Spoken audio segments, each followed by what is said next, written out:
Bonjour à tous et bienvenue sur le podcast Speed Théâtre.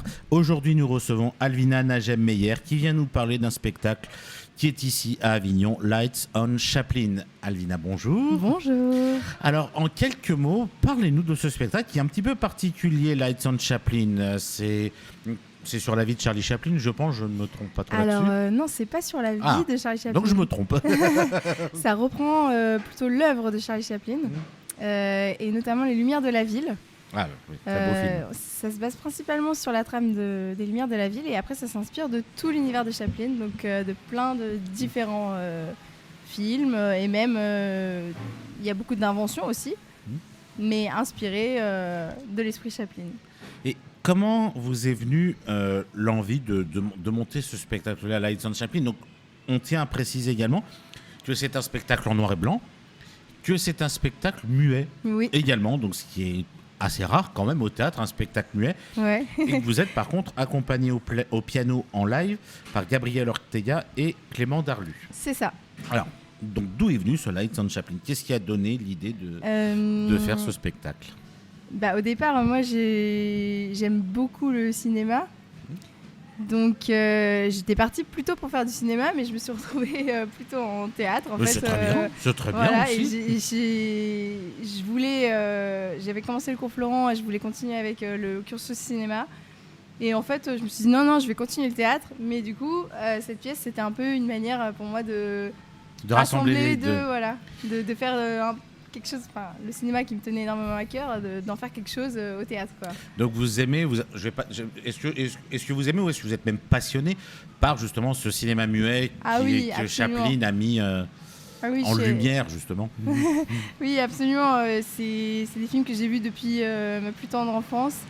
Et donc c'est lié à des souvenirs hyper forts. Et puis c'est vraiment une époque du cinéma que j'adore. J'adore aussi l'expressionnisme à cette époque-là. Je trouve que c'est très beau, c'est très esthétique. Et j'adore l'expression par le corps aussi. Tout ce qu'on peut transmettre sans parler, quoi. Justement, parce que le théâtre est quand même dans 99,99% du temps un art verbal. Ouais. Et vous avez décidé de rendre donc hommage à ce film de Chaplin, Les Lumières de la Ville, sur scène au théâtre, mais en muet comme dans le film. Oui. Moi, je suis aussi danseuse, donc tout ce qui est expression du corps, ça me parle énormément. Et oui, c'est un peu lancer ce défi de voir comment, comme à l'époque, ils essayaient de transmettre, de transmettre une histoire en fait sans mots, comment nous on allait arriver sur scène, quoi. Combien êtes-vous au plateau justement d'ailleurs sur ce spectacle? On est 5 au plateau et 6 avec le pianiste. Avec le pianiste. Et tous sans exception, ça a dû être un travail quand même assez, assez intense, parce que pouvoir jouer avec autant de sincérité, autant d'expression sans pouvoir parler, c'est un travail très très ça, c'est un peu intense. Le défi. Ouais, c'est un peu le défi en fait de.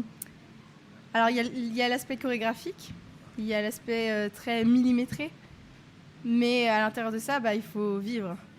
Oui. Il faut réussir à vraiment transmettre l'émotion. Il ne faut pas devenir des automates, quoi. Non, certainement pas. Du jeu. Et ça, c'est un des plus grands défis, je pense, pour les acteurs de la pièce.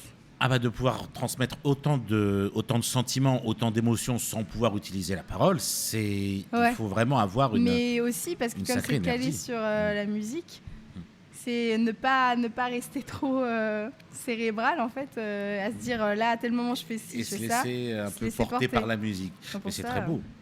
Oui, alors pour ça, il faut que ce soit vraiment inscrit dans la peau, quoi. Faut que ce soit.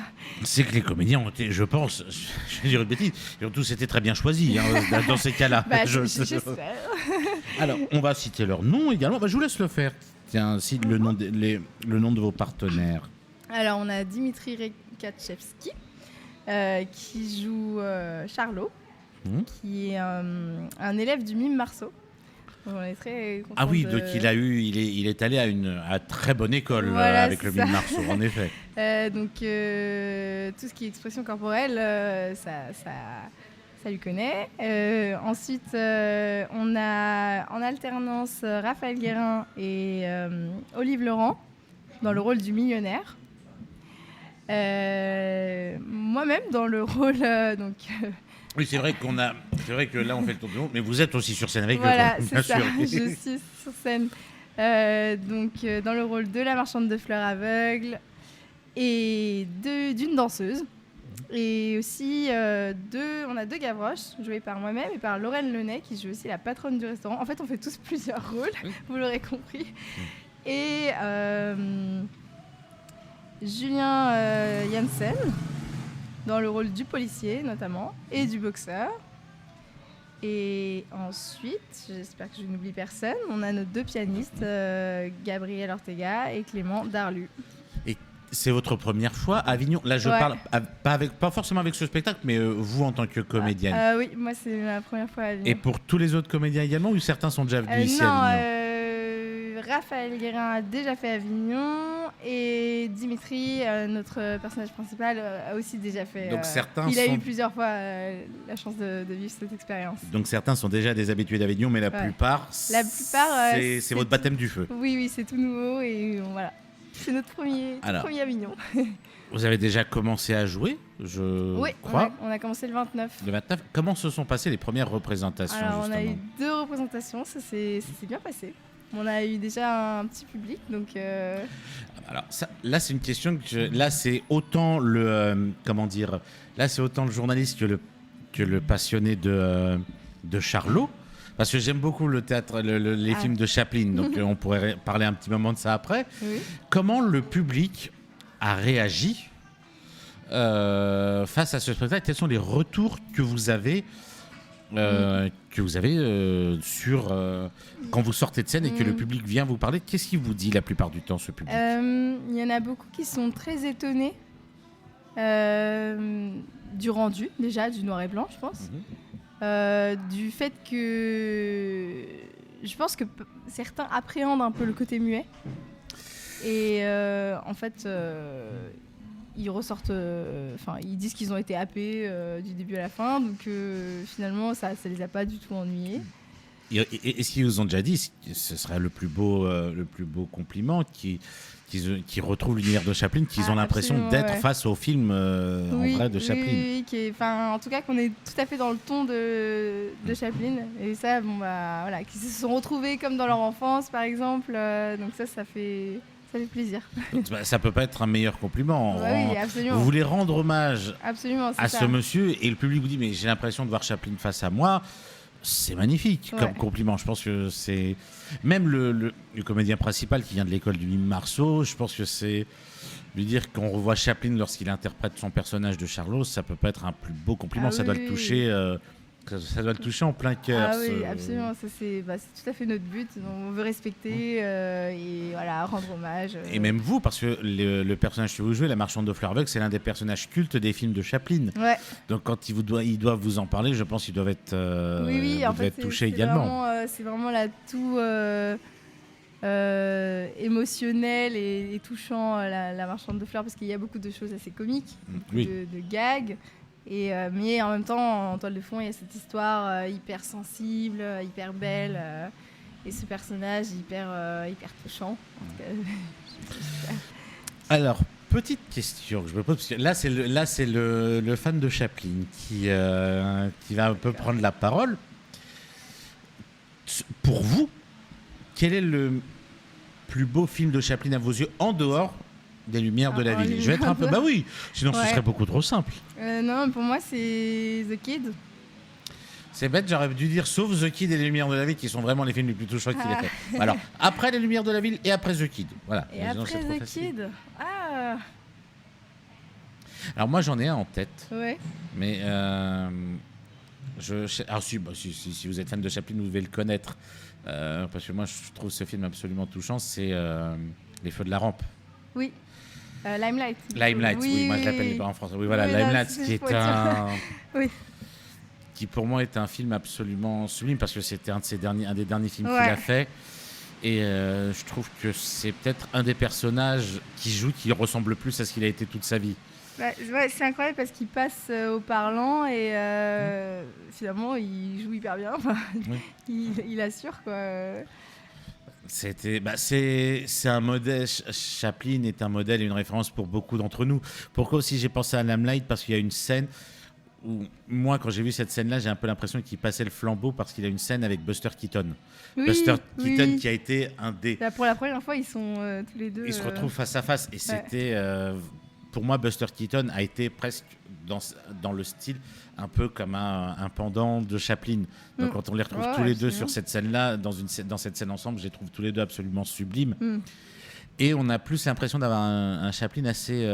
qui ressemble plus à lui que à ce qu'il a toujours été que dans ses propres films. On va pas parler du Dictateur qui est un film absolument sublime. Ouais. Alors je voulais vous poser une petite question justement à propos de Chaplin, mais je pense que si vous êtes fan de Chaplin, vous devez le connaître. Quel personnage a inspiré son personnage de Monsieur Verdoux au cinéma? Là, vous l'avez vu ce film ou pas? Non, je l'ai même pas vu celui-là. Vous n'avez pas vu? Et on m'en parle tout le temps, j'avoue, mais je suis moins spécialisée dans ces films parlants. J'avoue. Ah, vous êtes plus spécialisé dans le muet, c'est ça? J'ai plus vu. Ces films muets, bah oui. Le Kid, La ruée vers l'or, voilà. Les lumières de la ville, bah Le oui. cirque. Voilà. Ça c'est ses premiers films. Alors, est-ce que vous avez vu ses courts métrages quand il était à ses débuts? J'ai vu pas mal de courts métrages. Ouais. Parce qu'il y en a un que je trouve très beau, Les Migrants. Les Migrants, qui est un film absolument magnifique. Bah en fait, il y a une scène dont Pris dans Les Migrants. On s'est inspiré. Ah, bah alors, donc si vous venez voir, vous verrez. Ah ben je viendrai. On n'a pas honte sur moi, je n'ai pas rappelé dans quel théâtre vous jouez. À la Chapelle des Italiens. À 18h35 tous les jours, sauf les mardis. Vous êtes de relâche donc aujourd'hui. Voilà. Vous allez pouvoir vous reposer, mais vous allez tracter, je pense. Ah oui, puis il y a la parade tout à l'heure. C'est vrai qu'il y a la parade aujourd'hui, j'avais oublié. D'ailleurs, petite question, parce que c'est une question que je pose souvent en compagnie. Comment vous faites justement pour tracter Lights on Chaplin? Parce que si vous devez rester fidèle à la pièce et que vous ne devez pas parler, comment est-ce que vous arrivez à tracter sur ce spectacle? Parce que là, vous attirez ma curiosité. Alors, c'est vrai que le fait de tracter sans parole, on s'est dit tout de suite que ça allait être un peu risqué. Donc, Charlot ne parle presque pas. Nous, on parle à sa place. Mais quand même, il y a quand même un lien à faire avec les gens. Donc, bien sûr, oui, vous êtes un peu... Des fois, il n'y a pas le choix. Voilà, des fois, il n'y a pas le choix. En tout cas, jusqu'ici, on a tracté tout en noir et blanc. Tout costumé, donc déjà ça attire un peu l'œil et accompagné avec un peu de musique. Ah bien. Voilà, mais oui, on parle un peu. On fait des petites scènes muettes en fait. On a prévu des petites scènes muettes, mais voilà, quand il s'agit de s'adresser aux gens directement. De vendre le spectacle, ah bah oui, là. De temps en temps, on est obligé. Vous avez un spécialiste qui vient du mime Marceau, hein. Il pourrait très bien le faire en mime alors si ça se trouve. Lui, il fait plein de choses en mime dans la rue. Il parle presque pas, lui, justement. Ah, mais là, je pense que à la parade d'aujourd'hui, vous allez attirer l'œil. Parce que c'est vrai que, vu que les parades sont très colorées, dans 99% du temps, vous, en noir et blanc. C'est sûr qu'on va faire. En fait, vous pouvez être que deux à pouvoir faire ça à Avignon cette année. Voilà. Oui. Mais vous, c'est autre chose. L'autre spectacle, je l'ai vu, donc je sais comment il est. Mais vous, c'est vraiment comment dire, c'est sur le personnage. C'est mais c'est vraiment du Chaplin, des débuts de Chaplin sur scène. Et puis de son œuvre, pas de sa vie à proprement parler. Oui, c'est pas son histoire comme il y a dans l'autre spectacle, qui est très bien, hein, bien sûr, ça on ne dit pas le contraire. Mais là, c'est vraiment une partie de c'est de sa filmographie que vous êtes parti, surtout de Lumière de la ville, pour faire ce spectacle-là. Voilà, puis de son personnage. Qui est un modèle, une référence. Voilà. C'est ça. Voilà. J'ai pas rebondi sur ce que vous m'aviez dit tout à l'heure à propos de Monsieur Verdoux. Ah oui, du coup. Alors donc c'est un de ses films parlants, c'est vrai, en effet, mais c'est basé d'un fait divers qui est très connu en France. Qu'il a créé ce personnage de Monsieur Verdoux. D'ailleurs, de temps en temps, dans ce film, si vous le regardez en version originale, il parle un peu français des fois. Ah, d'accord. Voilà, de temps en temps. Okay. Pourquoi ? Parce que quand il a écrit le scénario, c'est basé sur l'affaire Landru. D'accord, oui, c'est voilà. Parce que le personnage de Monsieur Verdoux, c'est vraiment c'est une sorte de Landru. C'est un homme qui séduit des femmes et qui va les assassiner. Mais c'est fait d'une manière très comique. Et des fois, dans certaines scènes, on retrouve un petit peu le vagabond de Chaplin, même dans ce personnage très, très propre sur lui de Monsieur Verdoux. Si, tout à fait. Bah, intéressant. Ça, je vous invite à le découvrir, ce Monsieur Verdoux, parce que c'est vrai qu'on a beaucoup en référence, les films de Chaplin, tels que Les Lumières de la ville, Le Kid, les migrants, on a parlé de La Ruée vers l'heure également. Et dans ces films parlants, on a... non, on a oublié d'en parler un de ces films aussi qui est muet, mais qui est muet de temps en temps, mais qui ne l'est pas aussi. Le Parce dictateur. Ah non, moi je pensais au temps moderne. Et Parce que dans les temps modernes, c'est muet, mais il chante dans ce aussi. dans En fait, dans du coup, les deux, ouais. C'est vrai que les deux, il fait ce mix parlant, muet. C'est vrai. Et alors dans Monsieur Verdoux, c'est vraiment c'est vraiment comme dans Limelight. Ouais, il y a vraiment du dialogue en permanence, mais il y a certaines scènes où on repense tout de suite au premier film muet de Chaplin, justement comme dans Les Lumières de la ville, des petites scènes comiques comme ça. Parce que je pense qu'il voulait pas faire un sujet trop anxiogène avec ce Monsieur Verdoux, qui était quand même un fait divers assez actuel à l'époque. Ah oui, et il a voulu quand même garder cette légèreté qu'il avait dans ses films. Et c'est quelque chose. Et moi, je suis toujours touché à revoir ces films-là. Donc, moi, personnellement, quand je vois que des jeunes comédiens, parce que vous êtes tous des jeunes comédiens dans cette équipe, qui avaient eu, on ne peut pas dire le contraire, beaucoup de succès à Paris, parce que ce spectacle s'est joué combien de temps à Paris? Alors, sur quasi un an. Presque une saison entière. Ouais. À Montmartre. Voilà, au Théâtre Montmartre Galabru. Ça a été un franc succès, parce que c'est pour ça qu'il a été repris. Voilà. Et est-ce que c'est le succès à Paris qui vous a donné envie de faire Avignon, ou c'était quelque chose que vous aviez déjà en tête dès le départ? Je pense que c'est quelque chose qu'on avait en tête depuis longtemps. On se disait que c'était un spectacle qui pouvait marcher à Avignon. Ou en tout cas, on avait envie de le présenter au monde à Avignon. Donc, c'est le meilleur endroit. Oui. Et justement, en tant que jeune compagnie, est-ce que vous n'avez pas eu peur en venant à Avignon Je ne parle pas du contexte politique, je parle du contexte un peu spécial de ce festival, du fait que les dates ont été décalées à cause des JO, qu'il y a eu des dates de début différentes. Vous, ça vous a pas inquiété, ça, justement, je pense que dans l'absolu, faire Avignon pour une jeune compagnie, c'est un grand engagement. Bien sûr. C'est un gros risque, notamment financier. Bien sûr, donc, pour qui ça ne l'est pas. Voilà, c'est ça. Dans tous les cas, ça a été le sujet de longues réflexions ensemble. Après, c'est sûr que c'est aussi une année particulière. D'ailleurs, on m'a dit, on le sent là, on a l'impression que ça n'a pas vraiment commencé encore. Et de fait, on est vraiment dans le début là, commencé. Oui. Alors que vous avez commencé le 29, d'autres spectacles aussi. Là, on a l'impression que ça commence tout juste et que, espérons, ça va monter crescendo. Et cette décision de partir à Avignon, c'est une décision qui a été faite collective. Oui, je pense que vous avez décidé tous ensemble. S'il y avait quelqu'un qui n'avait pas voté pour... Vous veniez pas. Non, il fallait vraiment qu'on soit tous ensemble là-dedans. Vox Populi. Voilà, c'est ça. C'est tellement d'engagement en fait. Mais ça, je pense qu'il vaut mieux être tous hyper motivés, tous partants. Il n'y a pas d'autre possibilité. Là, oui, c'est sans engagement pour un spectacle aussi engagé, non, mais aussi intense, corporellement parlant et talentueusement parlant. S'il n'y a pas la motivation, la niaque pour, je pense que ça pouvait être très compliqué. On peut même dire quasiment impossible. Ah oui, et puis même pour parader, pour être là pour vendre le spectacle. Là, on sait que ça va être un mois intense, quoi. Alors, petite question. Donc là, on a dit, à Paris, le succès était au rendez-vous. Ici, à Avignon, je ne peux vous souhaiter que ça. Après l'aventure avignonnaise, que va-t-il se passer pour Lights on Chaplin ? Alors, on aimerait bien sortir un peu de Paris, en fait. On aimerait bien tourner un peu, soit autour de Paris, soit plus loin en France, soit même, en fait, à l'étranger. C'est un spectacle qui peut parler à tout le monde, qui peut être international, en fait, ce spectacle. On se dit que c'est un gros avantage. Donc, on aimerait beaucoup... partir déjà en Suisse, Belgique, donc ça, ok. Allemagne, pourquoi pas Angleterre où le vent nous portera, bien sûr. Je pense pas que c'était le but de la manœuvre, mais avec un modèle, une référence, un thème comme Charlie Chaplin et Les Lumières de la ville, déjà, je parle au niveau reconnaissance. Oui. C'était quelque chose qui parle vraiment à l'international, surtout en muet. C'était pas le but, effectivement, au début. Ça partait vraiment juste de ma passion pour Charlie Chaplin. Mais au fur et à mesure de la production, du travail, je me suis vraiment rendu compte que c'était hyper fédérateur. Ça parlait vraiment à tout le monde, toutes les générations. Vraiment, il y a des enfants dans la rue qui reconnaissent instantanément le personnage, c'est fou. tout milieu et vraiment à l'international, quoi. Donc, c'est beau parce que c'est un personnage qui parle à toutes les générations maintenant, Chaplin. C'est fou.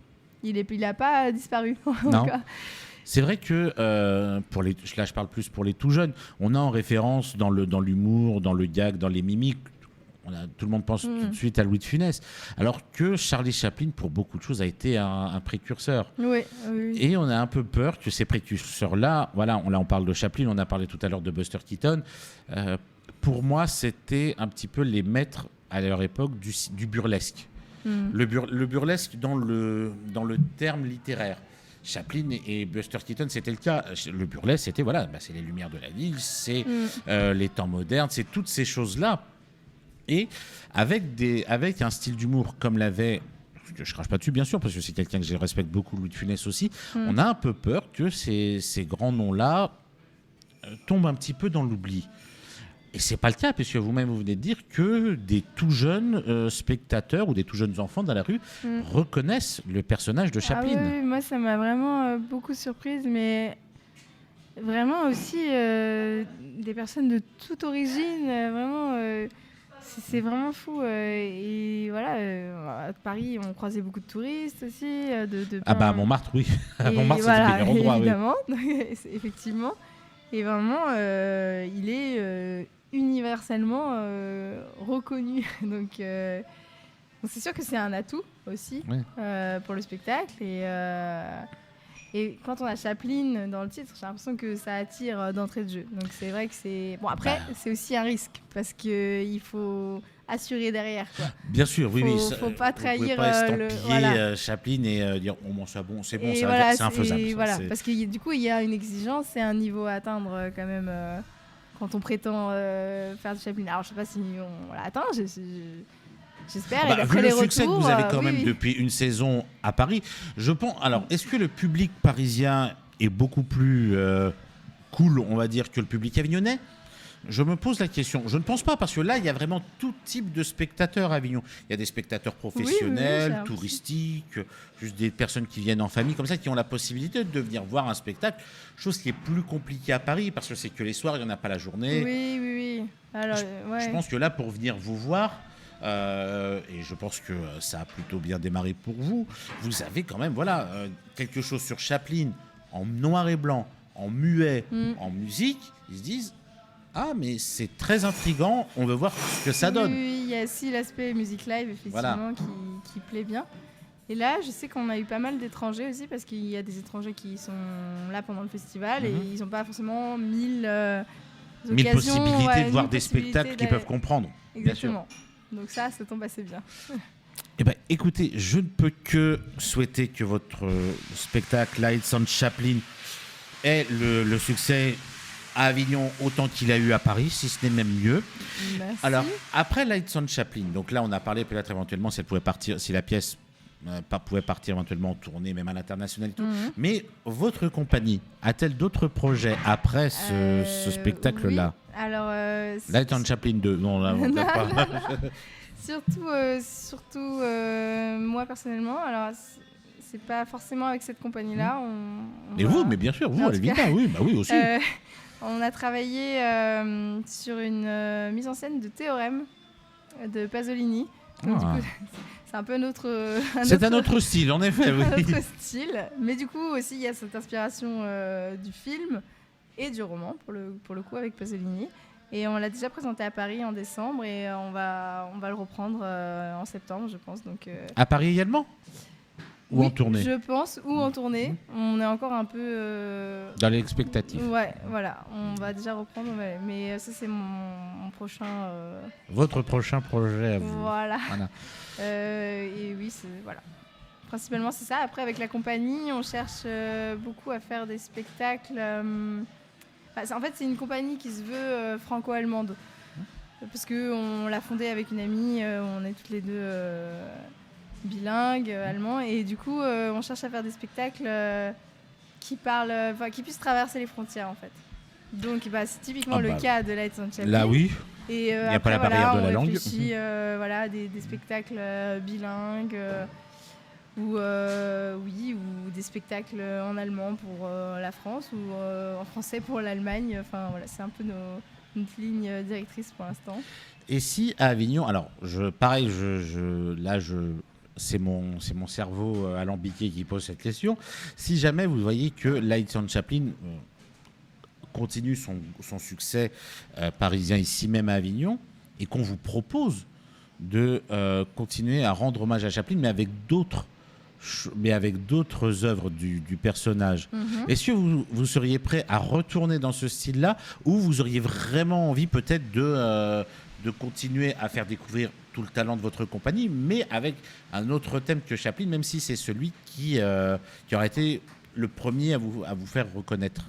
Oui, alors ça dépend de la proposition. C'est pas inintéressant. Effectivement, je pense qu'il y a énormément à explorer avec Chaplin. Et si le format plaît, pourquoi pas effectivement prolonger l'aventure et chercher d'autres formes. Après, ça fait un bout de temps qu'on est dessus, qu'on a bien exploré. Moi, je suis assez curieuse, donc j'ai envie de faire aussi différentes formes. Bien sûr. Voilà, et aussi parler des fois sur scène. Oui. C'est aussi important en tant qu'actrice d'avoir différentes formes d'expression. Donc, pourquoi pas, mais... Tout dépendrait de ce qu'on vous propose. Voilà. Tout dépend. Et si un jour, parce que mais on reste sur... Là, c'est aussi le fan de Chaplin qui parle. Et après, je le ferai taire, ce personnage-là. Si on vous donnait carte blanche pour rendre, encore une fois, hommage à Chaplin sur scène, mais en vous demandant d'inclure toutes les œuvres de Chaplin sur scène. C'est-à-dire, vous pourriez rendre hommage à toute la filmographie de Charlie Chaplin et choisir les extraits que vous pouvez. Est-ce que vous seriez prêt à aller jusqu'à là, que ce soit dans le muet comme dans le parlant? Ah oui, je trouve que c'est intéressant. Ce serait... Ouais, je pense que ce serait très enrichissant comme expérience. Et ça permettrait aux jeunes générations qui n'ont pas connu ou qui connaissent très mal l'œuvre de Chaplin de les redécouvrir d'une manière ou d'une autre. Bah oui, absolument. Mais d'ailleurs, pour rigoler, on se le dit souvent, pour semi-rigoler, parce que on se dit souvent, après on va faire le 2, la suite, et puis... Et le pire, c'est que moi j'ai dit en faisant une blague tout à l'heure, Lights on Chaplin 2. Oui, mais des fois on y pense, c'est vrai. Après, c'est vrai que ça nous a demandé beaucoup de travail, donc... c'est énergivore, ça, à mon avis, un spectacle comme celui-là. Mais après, génial, hein, franchement. Ah oui. Moi, j'adore ce genre de travail. Après, il faudrait avoir le temps. Il faudrait trouver le filon. Voilà, mais c'est pas inintéressant. Ce serait une possibilité. Donc, à voir, peut-être dans quelques mois, ou la saison prochaine, oui. Il y aura un spectacle hommage à l'œuvre de Chaplin par votre compagnie. Peut-être. On sait jamais. Après une tournée internationale de Lights on Chaplin, après un succès à Avignon. S'il y a des demandes. Vous êtes partants. Vous êtes tous partants.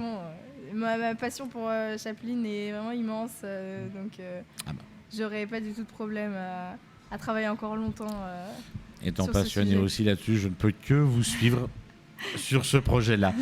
Eh bien, écoutez, merci beaucoup, Alvina, pour ce moment. Donc, je rappelle, Lights on Chaplin, donc un spectacle muet en noir et blanc basé sur les lumières de la ville. Vous êtes 5 comédiens au plateau, accompagnés au piano. Voilà. Et vous êtes à la chapelle des Italiens. Tous les jours, sauf le mardi, à 18h35. Voilà. Donc aujourd'hui, ça ne sert à rien de courir à la chapelle des Italiens, vous ne les trouvez pas. Vous les trouverez à la parade d'ouverture du festival. Donc pour les trouver, c'est très simple. Vous recherchez 5 ou 6 personnes en noir et blanc, c'est eux. Vous ne pourrez pas les rater. Et je ne peux que vous souhaiter un très très bon festival et un succès avignonnais autant qu'il a été à Paris. Merci beaucoup. Et quant à nous, on se retrouve pour un prochain podcast sur Speed Théâtre dans pas longtemps. Très bonne journée à tous.